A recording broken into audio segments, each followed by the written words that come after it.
Q news అందించే అవకాశాన్ని సద్వినియోగం చేసుకోండి. సమస్య ఎక్కడున్నా నేనున్నానంటూ ధైర్యంగా ప్రశ్నిస్తూ రాజకీయాల పట్ల అవగాహన కలిగిన అనుభవం గల రంగారెడ్డి హైదరాబాద్ రిపోర్టర్లు కావాలను సంప్రదించవలసిన నెంబర్లు 8688926084. గురుకులాలను సెట్ చేస్తాం, విద్యార్థులకు మెరుగైన సౌలతులు కల్పిస్తాం. గత బీఆర్ఎస్ సర్కార్ నిర్లక్ష్యంతోనే గురుకులాల్లో విషాద ఘటనలు. Deputy CM Bhatti. జగిత్యాల జిల్లా పెద్దాపూర్ గురుకుల పాఠశాలలో విద్యార్థుల తల్లిదండ్రులతో మాట్లాడుతున్న డిప్యూటీ సీఎం భట్టి విక్రమార్క, జీవన్ రెడ్డి తదితరులు. స్టూడెంట్లకు హెల్త్ కార్డు, ప్రతి నెల డాక్టర్లతో చెకప్, ప్రతి స్కూల్లో కుక్క కార్డు, ఫామ్ కార్డు, మందులు అందుబాటులో ఉంచుతాం. గురుకులాలకు పక్కా భవనాల నిర్మాణం, త్వరలో డైట్ ఛార్జీలు పెంచుతామని వెల్లడి. జగిత్యాల జిల్లాలోని పెద్దాపూర్ గురుకులాన్ని సందర్శించిన డిప్యూటీ సీఎం వసతుల కల్పనకు 50 లక్షలు మంజూరు చేస్తున్నట్టు ప్రకటన. చనిపోయిన విద్యార్థుల కుటుంబాల్లో ఒకరికి అవుట్సోర్సింగ్ ఉద్యోగం ఇస్తామని హామీ. రాష్ట్రంలోని గురుకులాలన్నింటినీ ప్రక్షాళన చేస్తామని డిప్యూటీ సీఎం భట్టి విక్రమార్క తెలిపారు. విద్యార్థులకు మెరుగైన సౌలతులు కల్పిస్తామని చెప్పారు. గత బీఆర్ఎస్ ప్రభుత్వం గురుకులాలను పక్కా భవనాల కోసం ఫండ్స్ ఇవ్వకపోవడం, మౌలిక వసతులు కల్పించకపోవడంతోనే గురుకులాల్లో విషాద ఘటనలు జరుగుతున్నాయని అన్నారు. మంగళవారం జగిత్యాల జిల్లా మెట్పల్లి మండలంలోని పెద్దాపూర్ గురుకుల పాఠశాలను డిప్యూటీ సీఎం భట్టి సందర్శించారు.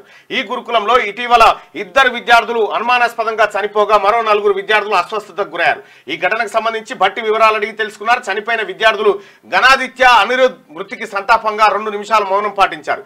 బాధిత కుటుంబాలను పరామర్శించి అండగా ఉంటామని భరోసా ఇచ్చారు. అనంతరం విద్యార్థులతో కలిసి భోజనం చేశారు. బాధిత కుటుంబాలను ఆదుకుంటాం, పెద్దాపూర్ లాంటి ఘటనలు మళ్ళీ జరగకుండా చర్యలు తీసుకుంటామని భట్టి చెప్పారు. అయితే ఇక్కడ గురుకుల పాఠశాలలు, గురుకులాలు బ్రహ్మాండంగా తీర్చిదిద్దడం, గురుకులాలను వైకుంఠం ఏది కైలాసం లెక్క తయారు చేసినామని కేసీఆర్ గతంలో గప్పాలు కొట్టిండే. మీ మనమడు మా మనమడు అంత ఒకతాన్ని చదువుకోవాలి, అంత ఖతర్నాక్ ఉంటుంది, ఈ గురుకులాలను చూస్తే కళ్ళు తిరిగి కింద పడాలన్నట్టు ముచ్చట చెప్పిండు.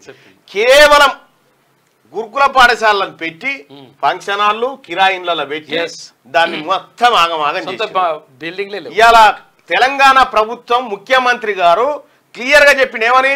గ్రీన్ ఛానల్ ద్వారా వాళ్ళ డైట్ ఛార్జీల విషయంలో ఎక్కడ అడ్డంకి లేకుండా వెంటనే చేరిపోయేటట్టు చేస్తామని చెప్తూనే ఇక్కడ హాస్టళ్ల పరిస్థితిని మెరుగుపరచడం కోసం ఎప్పటికప్పుడు తనిఖీలు నిర్వహిస్తూ, ఇగో ఎప్పుడన్నా వెల్ఫేర్ హాస్టల్లో ఏసీబీ తనిఖీలు ఎప్పుడన్నా చేసిరా కేసీఆర్ గారు? మీ ఆయన కూడా 10 చోట్ల తనిఖీలు, కిచెన్ తాగునీరు సరిగా లేనట్టు గుర్తింపు, ప్రభుత్వానికి రిపోర్ట్ ఇస్తామన్న ఏసీబీ.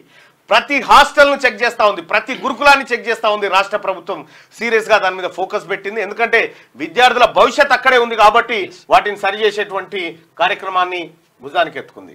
క్యూ న్యూస్ అందించే అవకాశాన్ని సద్వినియోగం చేసుకోండి.